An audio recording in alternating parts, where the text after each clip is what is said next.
Into this world we're thrown.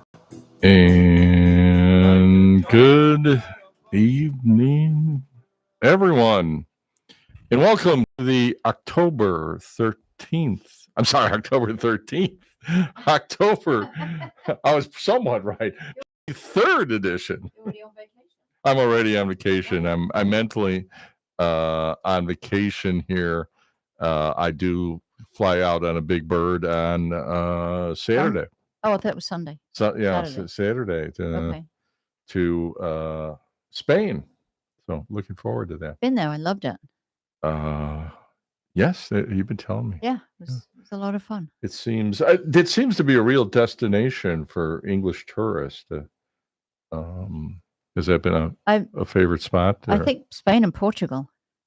Yeah, I think a lot of people actually moving to Spain and Portugal who live in England. England's getting a bit crowded lately with everybody that's coming in, so they're all going somewhere else.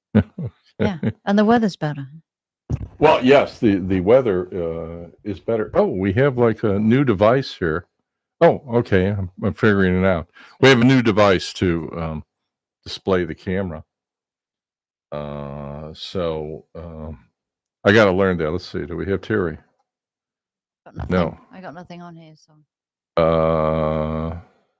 can you, if you move a little bit towards me? Oh, yes, you'll get better. Nothing on my screen at all. So okay.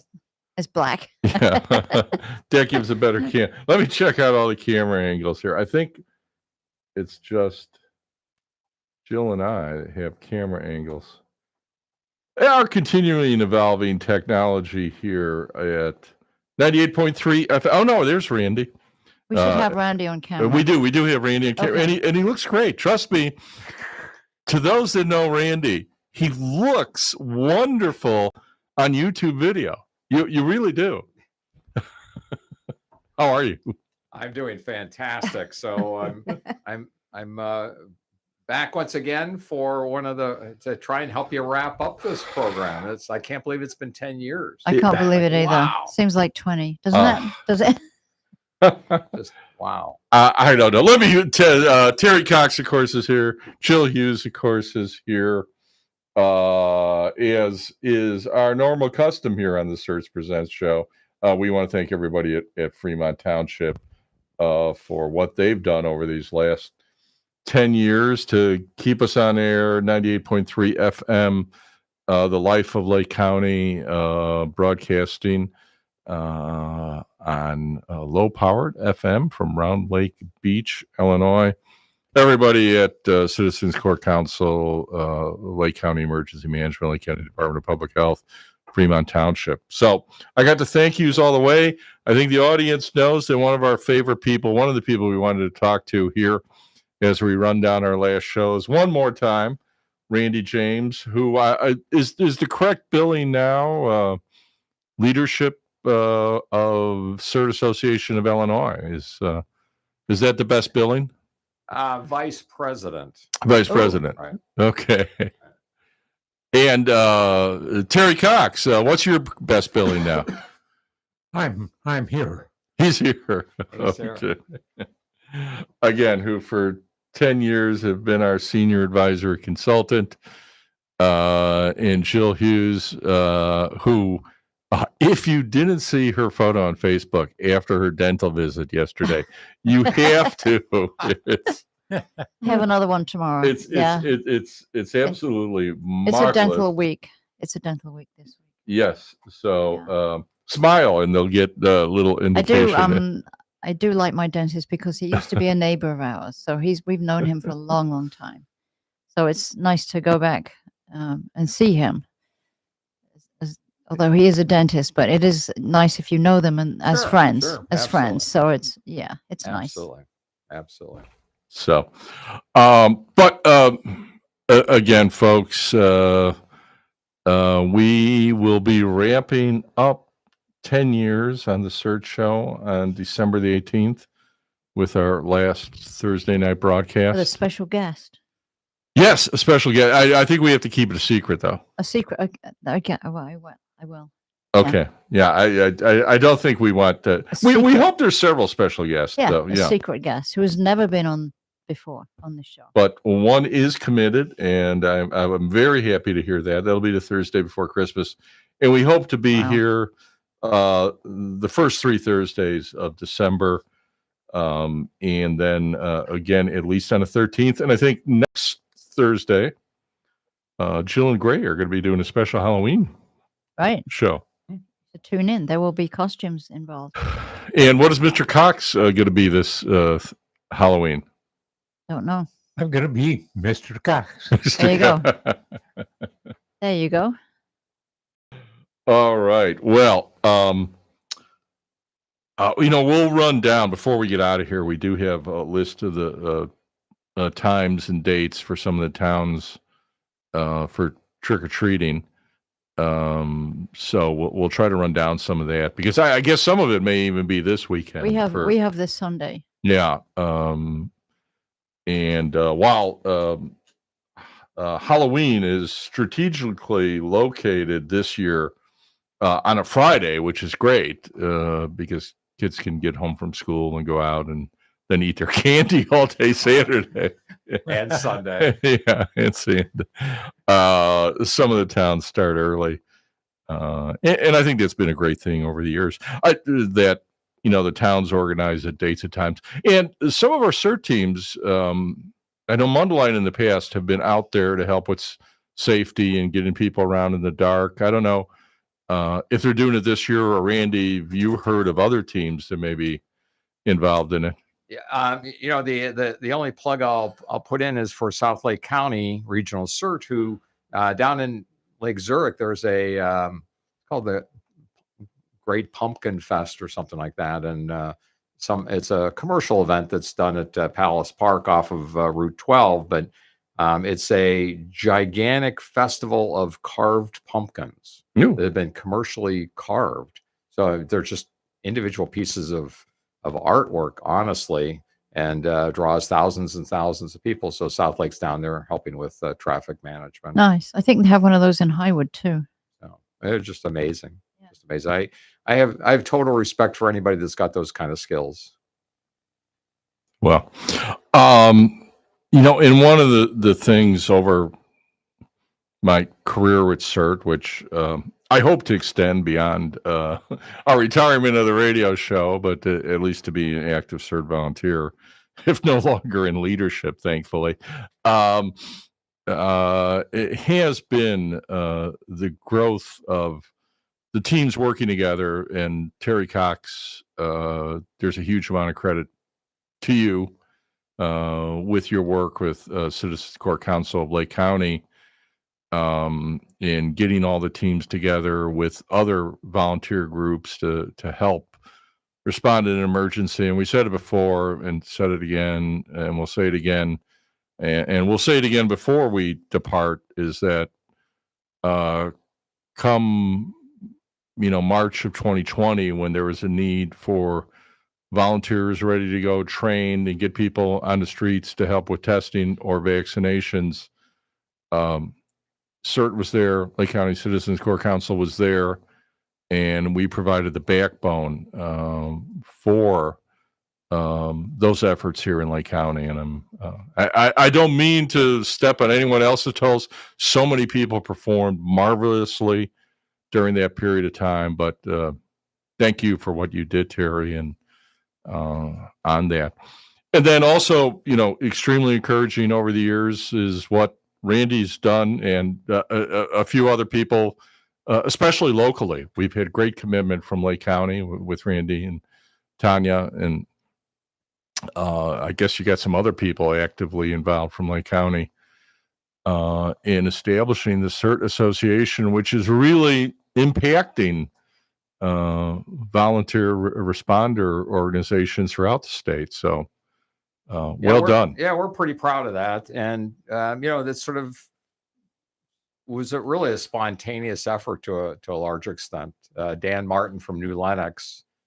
First of all, before I even start that story, I want to congratulate Terry as well. Terry was one of probably the first that I remember, honestly, outside of CERT person outside of South Lake County that I ever met.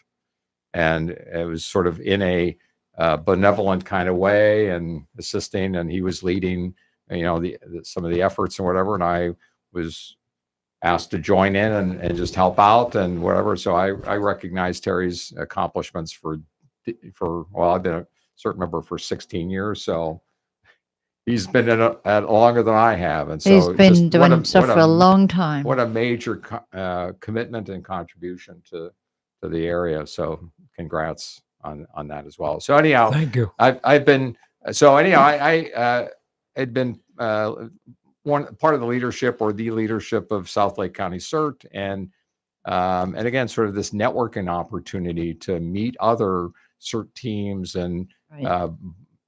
share practices, learn from them, whatever, just has been a phenomenal opportunity. And so, your program just amplifies that, honestly.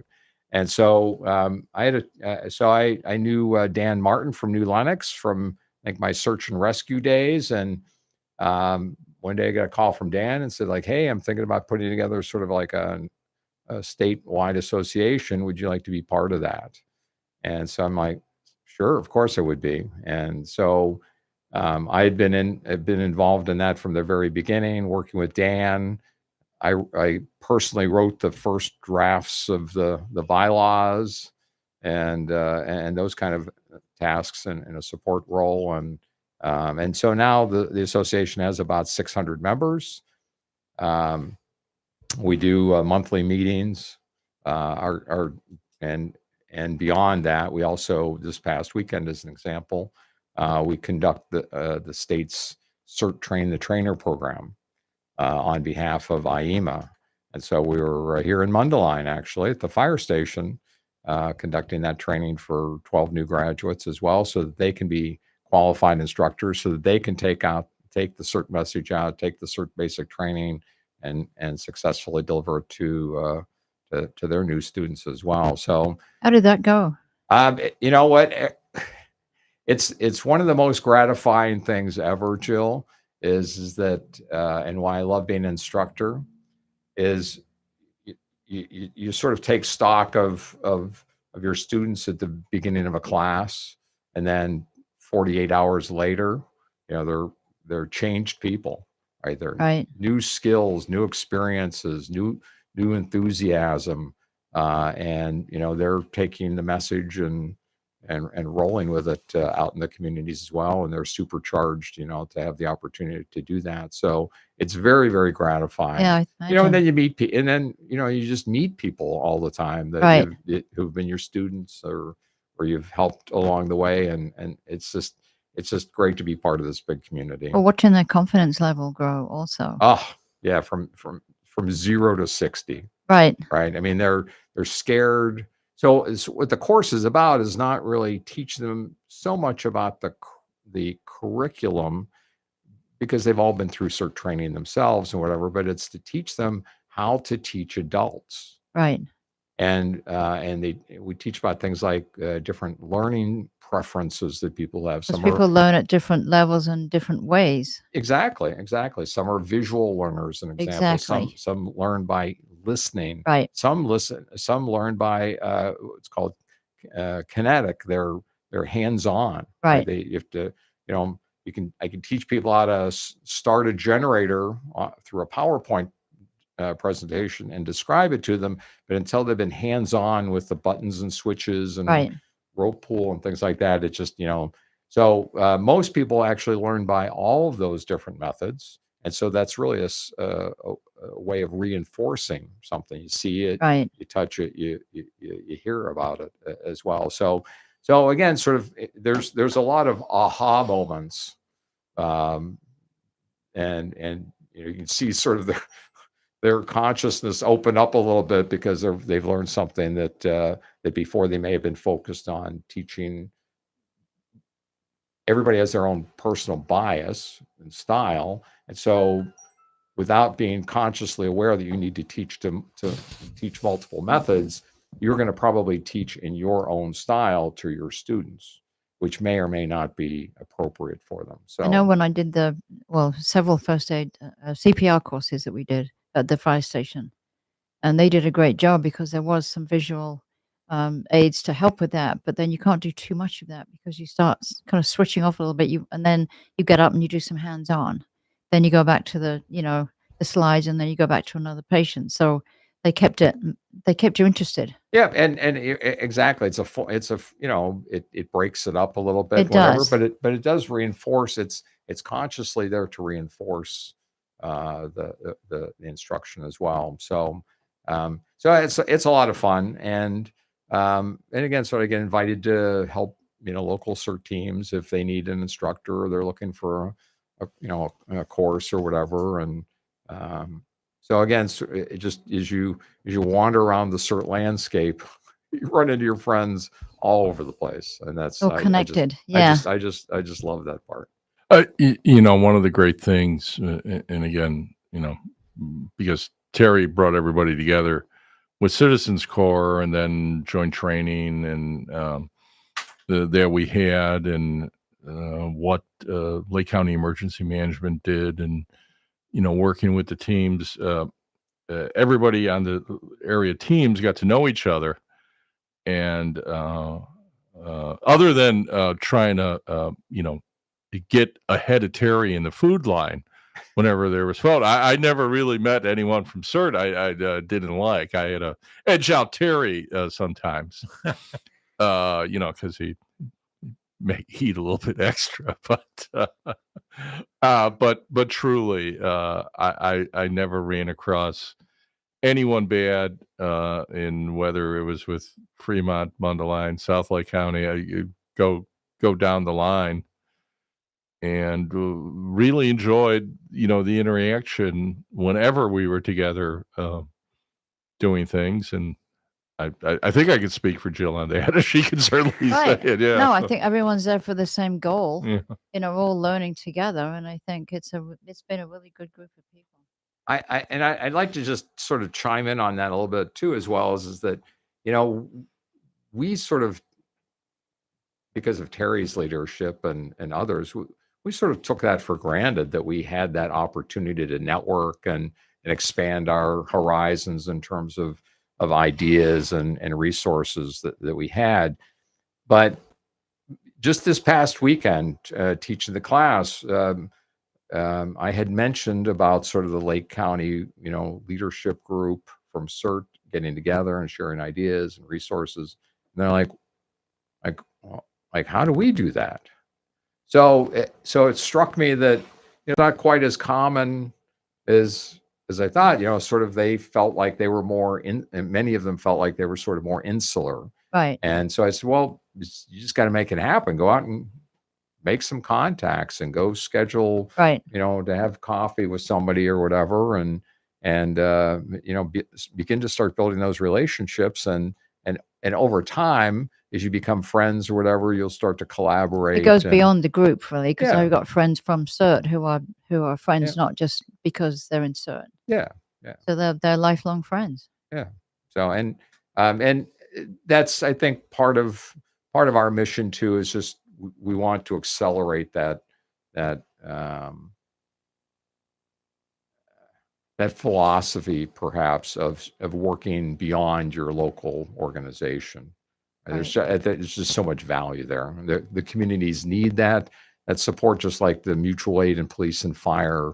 They work with their friends and neighbors and things like that as well. There's no reason we shouldn't do that as well, to extend, again, the pool of resources that are available to assist our communities. Well, it's such a wide range of skills that people have.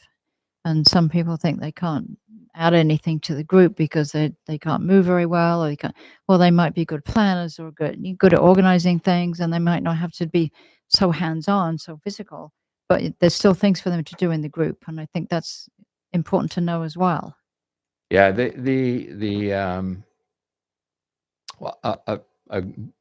goodly amount of what we do, that's not great English, but a goodly amount of what we try and do in the train the trainer programs is to have those kind of conversations, because oftentimes the people that are attending these programs they've been members for a while, but most of them have not been in leadership positions or teaching positions, whatever. And so we try and help them understand, for instance, like that they are role models. I mean, I clearly, and I tell the story about when I first joined South Lake County. I remember sitting in the classroom during basic training and thinking to myself, "Holy cow! These people that are teaching me are just like it's unbelievable. Right. It's unbelievable." And I remember saying to myself, like I want to become like them someday. Yeah. You know, I want to, and whatever it's going to and take here to you do are. that. And, you know, well, and perhaps, you know, one can argue either way on that front, but I do get a chance to sort of share some wisdom and help people build their skills a little bit and whatever, and have a lot of fun along the way. And it's also, I'm sure, personal stories from what's happened while you've been, you know, on site helping that are also interesting to people, not just the training part, but this happened, or we did this, or how did you overcome this, or, you know. Yeah, and it's not always about me, but, you know, dark clouds seem to follow me a little bit. And so, you know, I've, you know, done CPR and, you know, attended to car accidents and saved some people from drowning along the way. And I'm not say that I'm a superhero by any means. I don't go looking for things like that. But one of the things we teach in CERT, which I think is super important, is to become increasingly situationally aware. Right. Be aware of your surroundings. And I think just by being more aware of your surroundings, you're going to stay safer. And then you're also going to recognize potential safety issues or even life threats to people that if you're there, you know, you should try and help. Right. I'd certainly want somebody to, if I'm ever in a situation like that, I certainly want someone to try and help me to the best they can. And sometimes that help might just be calling 911. Right. Yeah. You know, getting the professionals. Be the first person to do that and describe what's going on and stay on the phone. And yeah, exactly. So Yeah. there's just there are a lot of life skills, to your point, Jill, that the program teaches. And again, from an instructional perspective, I try and help the students understand that they need to pass those messages on and reinforce them, even things along the line of the behaviors that are expected. Right. And you know, all of us in this room understand that CERT teams are always viewed as just extensions of the local communities that they serve, and extensions usually of law enforcement and police or law enforcement and fire and EMS and in public works even. And so there's a professionalism and a standard that needs to be applied there, both just in terms of behavior, but also in terms of communication with the public. Right. Because the public can't tell when we're out there directing traffic whether or not we're police officers or whether we're CERT people. We're just Right. I remember just from Pat the saying top. that you have to introduce yourself before you do anything to anybody because they don't know who you are. Yeah, absolutely. You know, one of my and I do want to get some specific because I think the number is going to be extraordinary when I ask Randy this question. But you know, one of my lasting impressions or good feelings will be every time that our CERT teams are out there working with police or fire, how much the professionals are thankful and appreciative to us for what we're doing, and that just continues to warm my heart each time I'm out there. That's never a feeling that, oh well, yeah, it doesn't matter. When that police officer, when that firefighter comes up, says thank you, we appreciate you being out here, are you okay, anything we can do for you, that's just outstanding. Yeah. And they all do it. They do. Yep.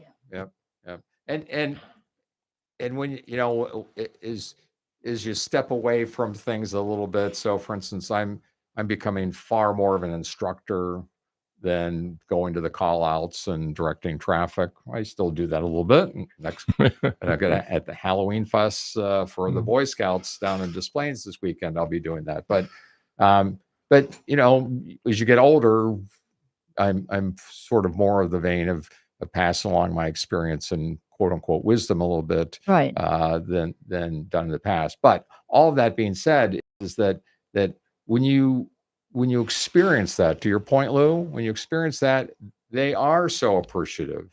But you have to remember that you've earned that appreciation. You've earned that appreciation, right? By assisting them in a professional way and obtaining the skills and executing on the skills that Well, it's like a teacher. that they You need. respect them. Yeah, and so you've earned all that respect from them. Yeah, So well, that's the fun part. a good way to look at it. I guess just really over the last couple of years, how many new teams have you helped establish? I think this could be an extraordinary number. And Well, so it's a good thing that I'm able to count, with two hands now. So this year I've helped 5 new teams in 5 new communities get started up, plus a community education program in the Barrington area as well that maybe we can chat about as well. But I've been very, very busy as the lead instructor for. I started in Prospect Heights, Palatine, Arlington Heights, Lake Forest, and I just finished Berwyn, which is down by Cicero. Last year, you may have recalled that we did a program in Cicero where we did about 100 students. Wow. That taught me about logistics and whatever. So I've been busy this past 2 weeks ago. And I'll tell you a little story about this because I think this is sort of relevant to. It's not exactly CERT, but again, the mission of CERT is about giving people individual skills to assist themselves, their family, their neighbors, and whatever in emergency situations. And then from that, teams have been organized to systematically help communities. But the foundation of CERT is all about teaching individuals and helping individuals be better prepared in an emergency situation. So about a year ago, I was approached by a gentleman that went through the Barrington CERT team program that was more than 10 years ago. And I know that because I ended up with all of their equipment when the team folded, unfortunately. So, they ramped up the team, they ramped up the training, whatever.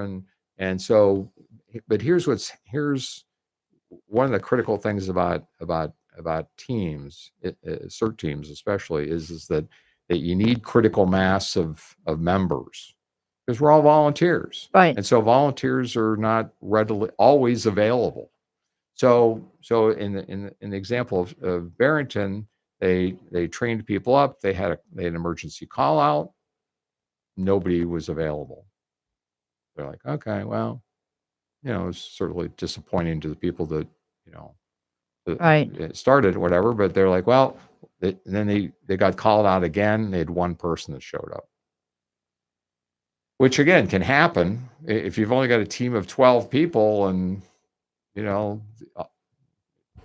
of your people were available. I would think there should be 30 to 40% show up. Well, maybe. But sort of they're just again, people work or people out of town or travel or whatever. Right. And there's just a whole variety of issues. And to your point earlier, is not everybody's interested in doing traffic management in the middle of Rand Road. Some people are they want to help out at other types of events using different skills and things like that as well. So sign in or inventory or something. Yeah, there's roles for everybody, as we always talk about and whatever. But so anyhow, it sort of became the team collapsed as a result of that.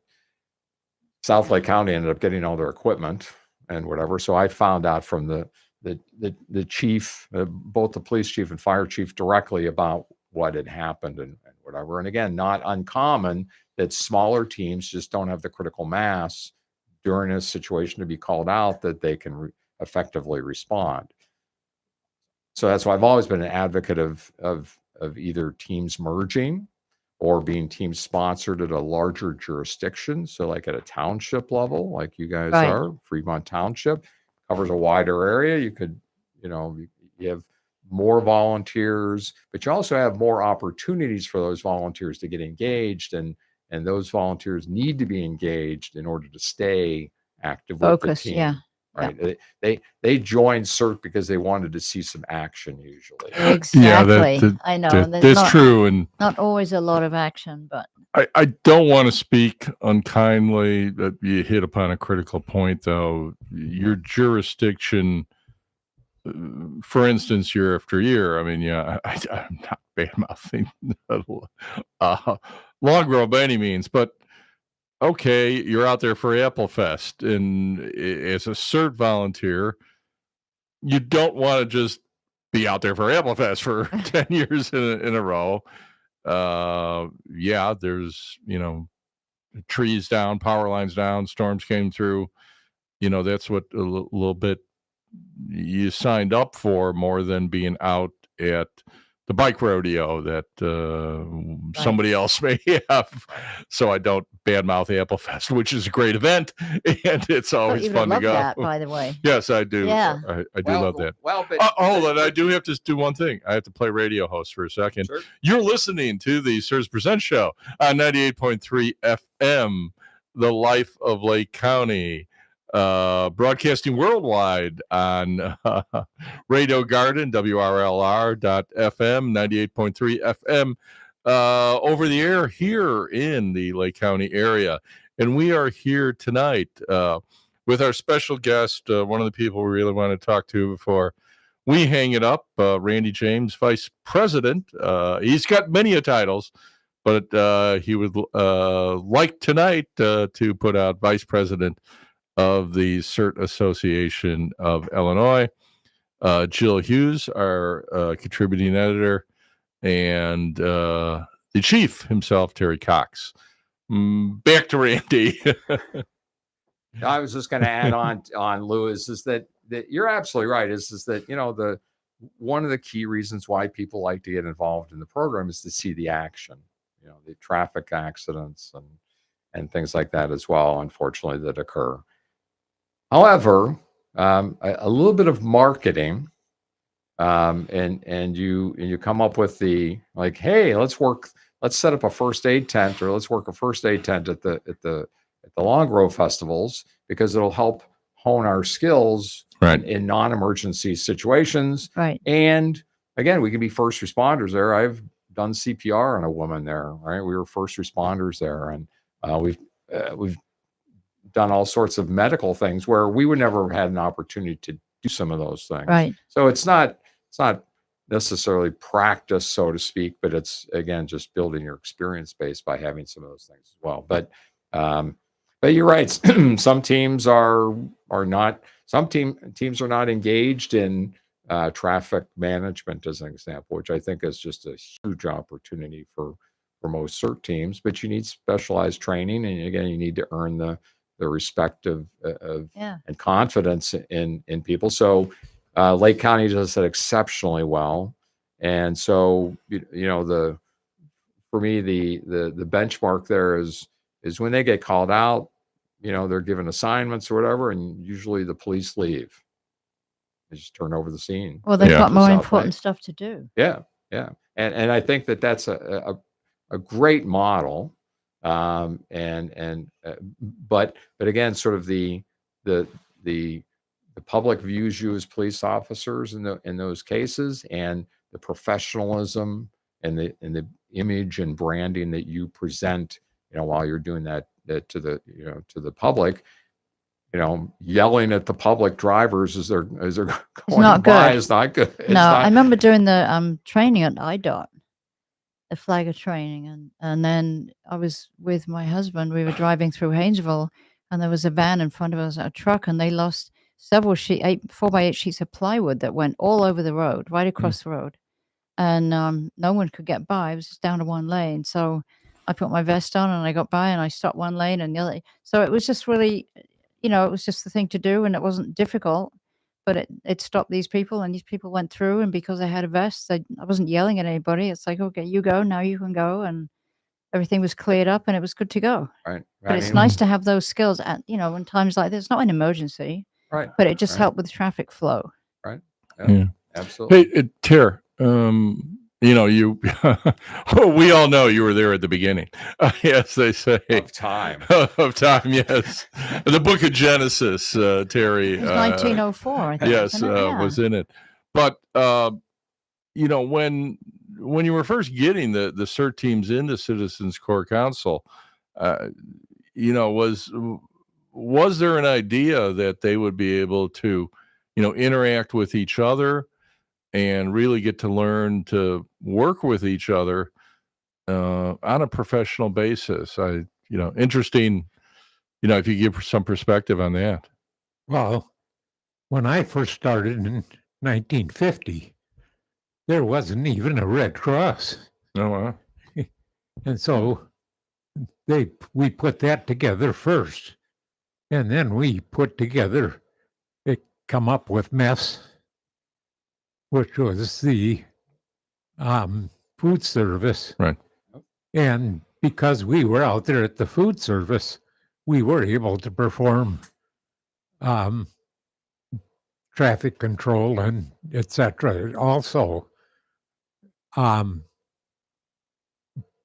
it took a long time to get CERT teams going because the communities themselves didn't necessarily want to be responsible for the guys working there, but we got the Good Samaritan laws passed, or we helped get the Good Samaritan laws passed, I should say, and that protects everybody. And now it's a matter of keeping every community to understand there is Good Samaritan laws, so the community itself isn't bearing that weight. It's the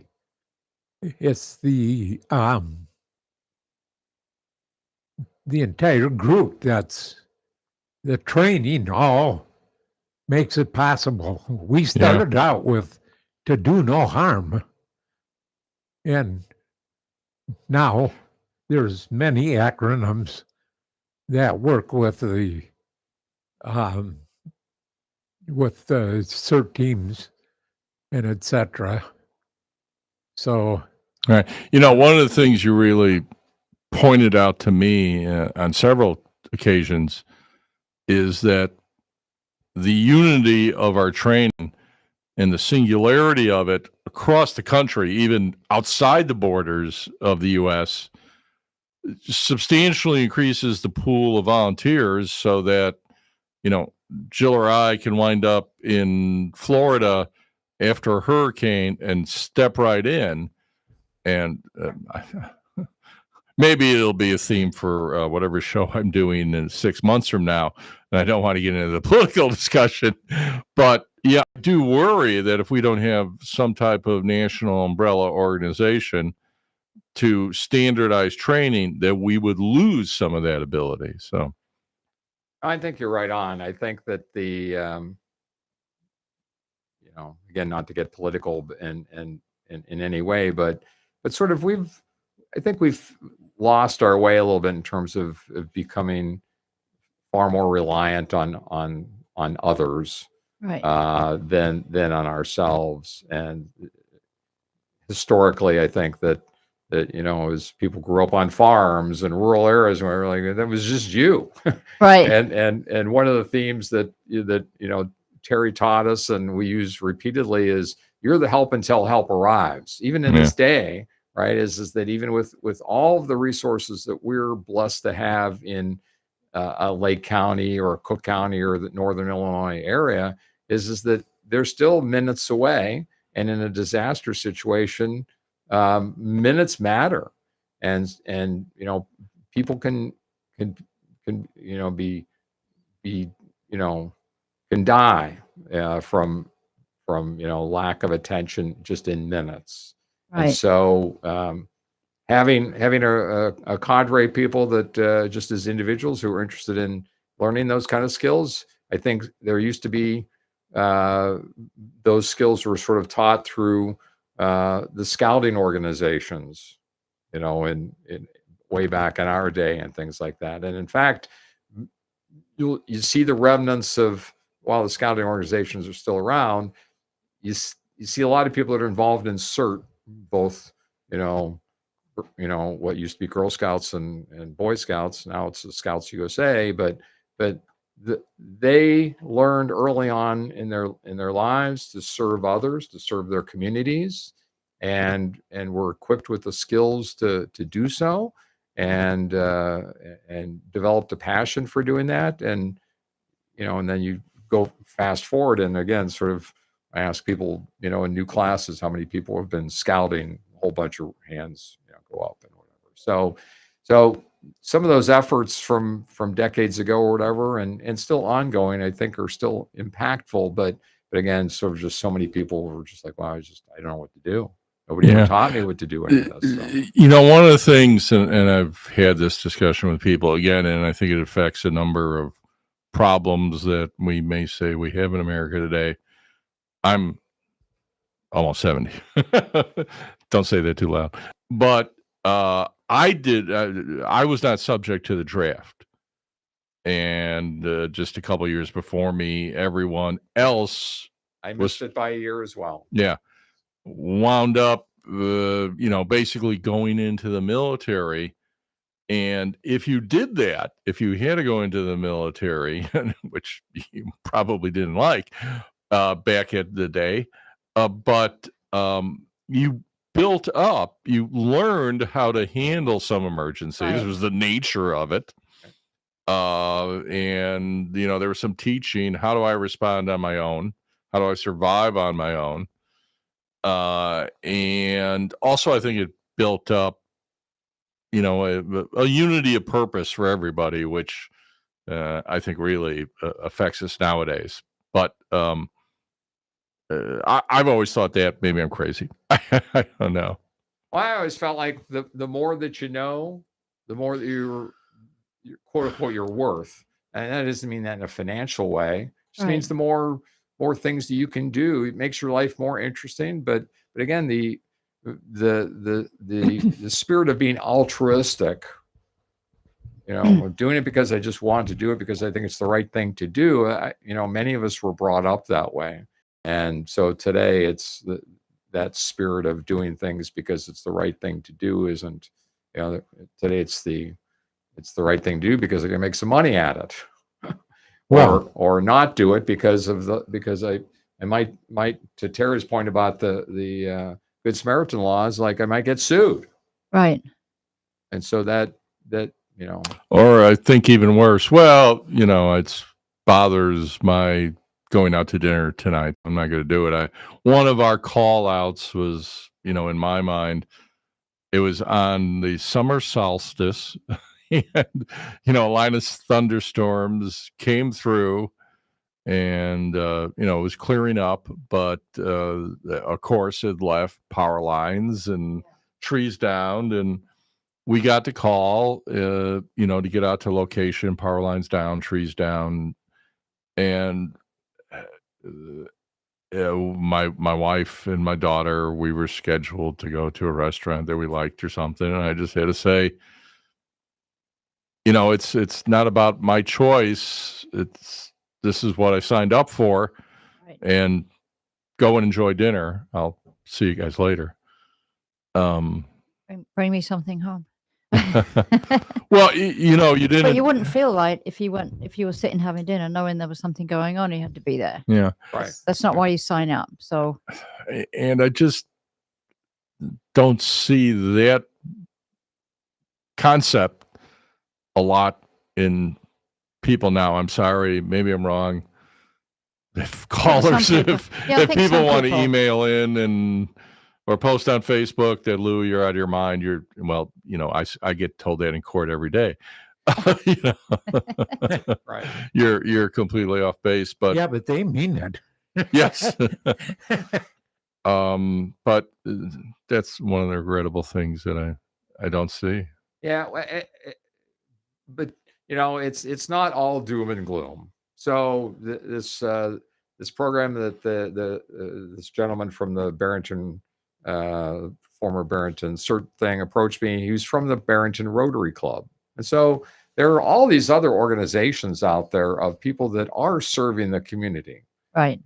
which is, again, are enough people doing it? No, we all understand that, but there are a lot of people serving in a lot of different roles that aren't quite as visible as perhaps as we might think. I'll give you a great example of that.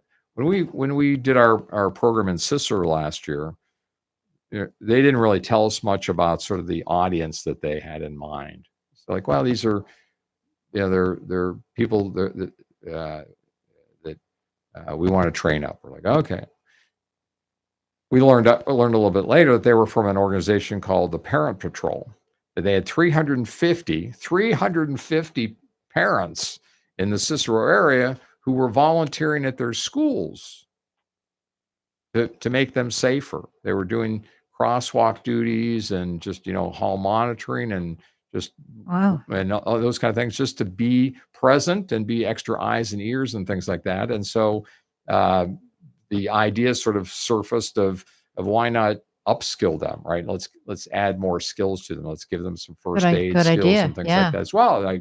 That's a great idea. So, and so subsequent to that, sort of that really opened our eyes in terms of, again, maybe that's a place, maybe instead of recruiting brand new people to serve, what we do is we assist those that are interested in volunteering in their communities, of having additional skills. You're already doing it. Yeah. Right? Already volunteering. And so fast forward to Barrington. So the Rotary Club said like, hey, we'd like to sort of restart the CERT program. I said like, no, that I don't think that's the right thing right now. I sort of helped them understand the history. And I said, why don't we just focus on teaching people the life-saving skills, Like basics, yeah. the basics of that. Let's teach them about being prepared for disaster. Right. That'd be a good thing, right? We always, talk about like, don't become a victim yourself, right? Be prepared and things like that. And then I subsetted out from the CERT curriculum, and then have enhanced it significantly, I think, to tell the story about why you need to be better prepared as individuals, and and use the theme, you are the help until help arrives, and give them some statistics. And these are all educated people that they want to understand the whys, right? Not just the what or to do. Right? It's like CPR. It's what are you trying to accomplish with CPR? It's not just 120 beats a minute, compressions a minute. What are you trying to do? Well, you're trying to maintain the person's blood pressure. Or why are you trying to maintain the person's blood pressure? Well, you're trying to continue to move the oxygen that's in their bloodstream around to their vital organs to keep their organs alive. Organs going, that, right? And so what I found is when we teach things in that kind of method of explaining the why and whatever, like the audience is like just opening up like in droves. People are very, very, very, very, very interested in that. And then we're teaching them fire safety. Yeah.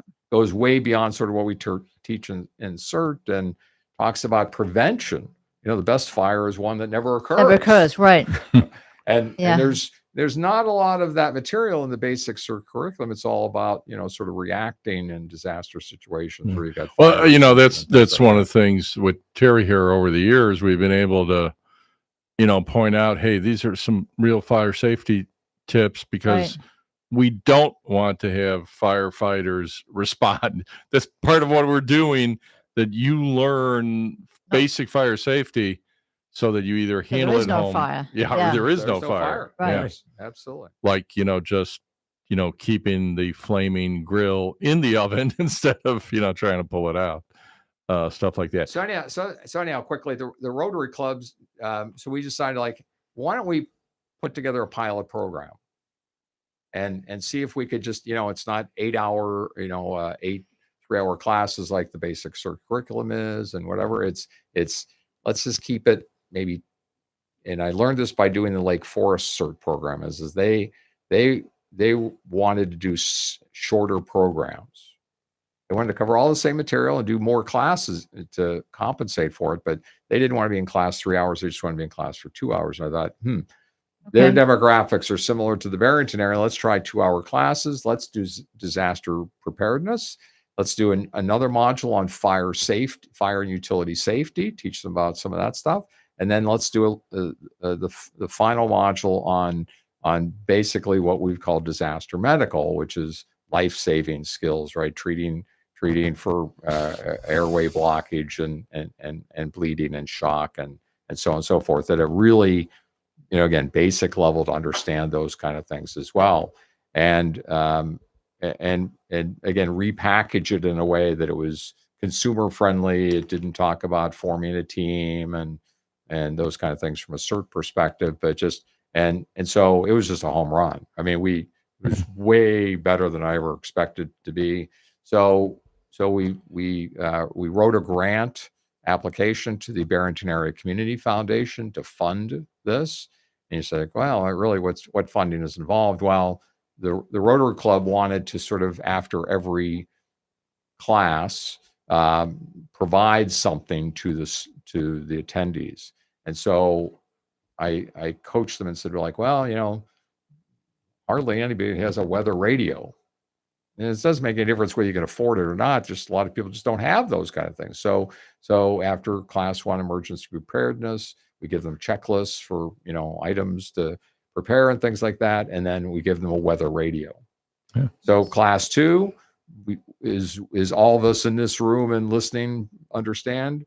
There are different classes of fire extinguishers for different types of fires, and using the wrong extinguisher on the wrong type of fire can make the fire worse. Like in the kitchen, as an example, you need a K class a piece of extinguisher so that it doesn't spread the grease fire and whatever. Or a barbecue grill is typically a grease fire as well. So nobody has K class extinguishers, so we give them a pack of extinguishers in the fire safety unit. And then on the third week, we give them which is disaster medical. We teach them how to use a tourniquet and clotting material and packing wounds and things like that as well. It's sort of a mini stop the bleed type of thing. Perfect. So we give them a really high quality first aid kit. It's like $100 first aid kit.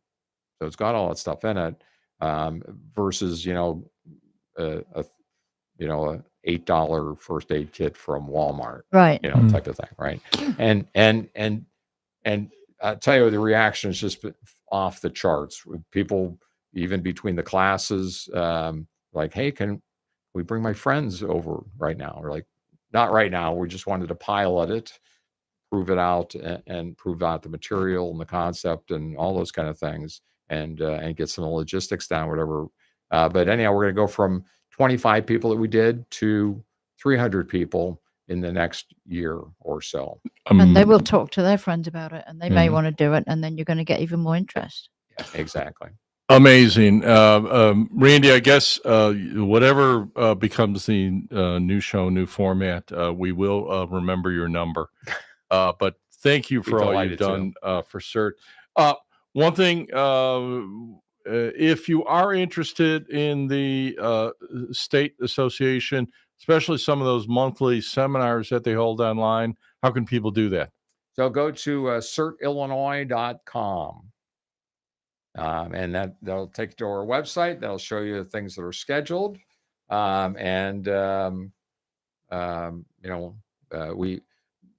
don't have classes every single month, but at least every other month as well. So okay. What can I say? Thank you. You've been here throughout the 10 years. It's been my privilege to work with you. It's been an honor. Thank you. Thank you.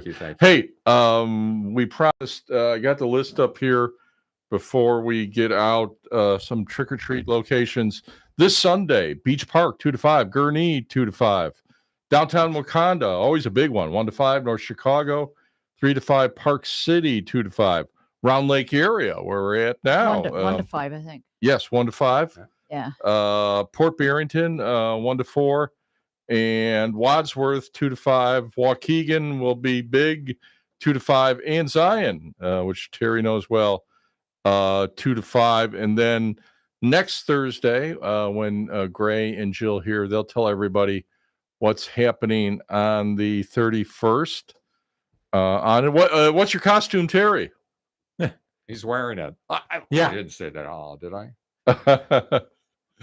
He's coming in. Firefighter, yes. Randy, what's your costume? I'm going to be a traffic director.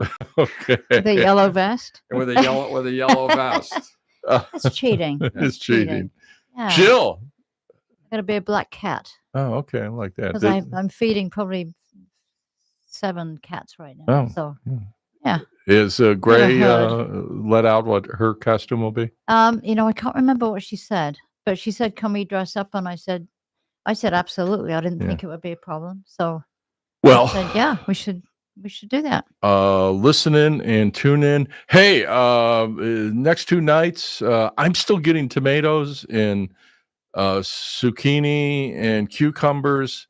But Where are they? Yeah, I've been freezing them. I'm getting so many. But supposedly there's gonna be maybe freeze tonight or tomorrow. Yes. If you still got producing, get them covered up. Maybe you can get them going for another week. I still have a lot of green tomatoes out there. It's amazing what the production has been. Long-term further weather forecast next Friday. Not too bad, 55 for the 31st. It's not snowing like it was last year. Yeah, it would. That would help. Otherwise, I think, Randy, and again, we can't say enough of. Let me just forget about saying thank you to me. Thank you to you and your team. You guys have done a fantastic job, and the contributions, the education, the impact that you guys have had over the past 10 years is just immeasurable. So thank you. We love that. And congratulations on that achievement. But more so, I look forward to seeing what the next chapter looks like. Right. So I'm excited because, for a while we had to stay within the limitations of, the program. We are government sponsored, and and believe me, it's hard for Lou to watch what he says. It'll be a food show, I think. Yes, it will be a food and maybe a movie show. But Cooking with Lou, dancing with Jill, something like that. You can bring me back because I'm an amateur watermelon farmer. So I just harvested. To your point, I just harvested my final melons like 2 days ago. Okay. All right. Well, hopefully people can extend their gardens.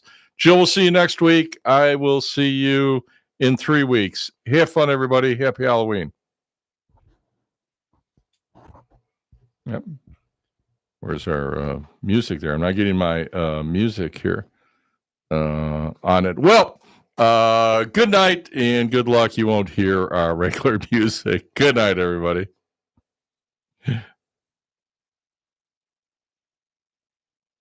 All right. I don't know why the ending didn't work.